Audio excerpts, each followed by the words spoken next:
when I had to get away from my father, because he tried to teach me how to read and used to beat me a lot, and I had to get away from him, but I had to know how to get back because I had no place else to live. So I had to figure out a way to get home and to get back.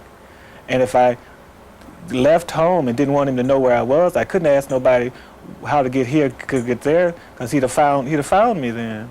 So you just memorize the signs, or how many poles before you got to that sign, or if you turn left or turn right, something like that. In the New York school system, we had like 30, 35, 40 kids in the classroom.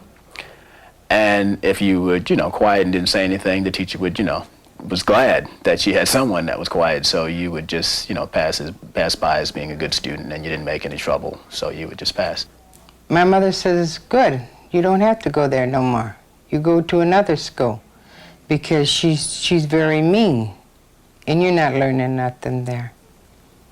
Which, like I say, my mother talked Italian, and we answered back in English, always. And so then I went to a public school. And so I decided one day that I was going to go underground just to see what it was like.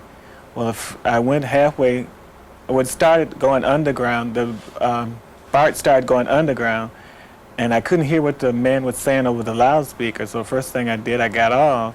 I've never been so terrified in my life to be lost, because I used to in Wisconsin, I could count light poles, or either memorize different restaurants because I knew where I was and stuff like that.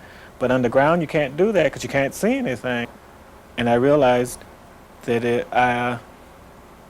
I couldn't do any more tricks or pull any more stunts to prove that I showed. So the cover-up I couldn't read because I was lost, and I had to do something to get back.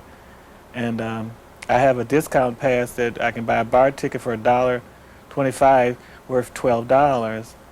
And it took me the whole $12 to get back to San Francisco. My husband kept on me.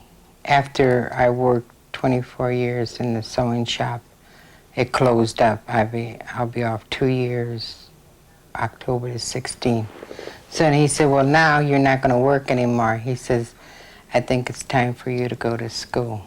It would seem to me that to start back reading and when you're an adult, it would take a lot of courage. Do you think it took courage? Yeah, it took a lot of courage, but in your heart, I always said, I always want to learn how to read. Before I die, I want to learn how to read.